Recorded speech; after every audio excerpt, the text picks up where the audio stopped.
বাইরে গুড়ি গুড়ি বৃষ্টি হইতাছে, ওই তখন আবার ঠাডা ভাঙ্গা রোদ দিছে। 10 মিনিট অন্তর অন্তর একবার বৃষ্টি হইতাছে, একবার কমতাছে, একবার বৃষ্টি হইতাছে, একবার কমতাছে। আমি এই লইয়া 4বার জামা কাপড় দিছি আনছি অনজিত করে কই যা হাত দিতামই না। তো কথা এটা না, কথা হইছে যতই এই সকাল থেকে বৃষ্টি হইতাছে ভোরবেলা থেকে, আর আজকে না শুধু আজকে অনেকদিন ধরেই তো বৃষ্টি হইতাছে। এই যে বৃষ্টি হইতাছে, গরম কি কমতাছে? গরম কিন্তু কমতাছে না। এদিকে বৃষ্টি হইতাছে, এদিকে গাম পড়তাছে, এদিকে বৃষ্টি হইতাছে, এদিকে গাম পড়তাছে, গরম কিন্তু কমতাছে না।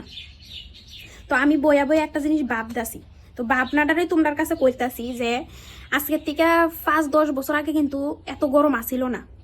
আচ্ছা 10 বছর বাদ দো, 5 বছর আগে কিন্তু এত গরম আসিল না।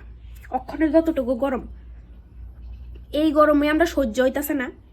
আর আজকের থেকে 5 বছর পরে চিন্তা করো যে কতদূর গরম হইব, তখন কি আমরা সহ্য হইব? আমরা কি বাচ্চা থাকুম?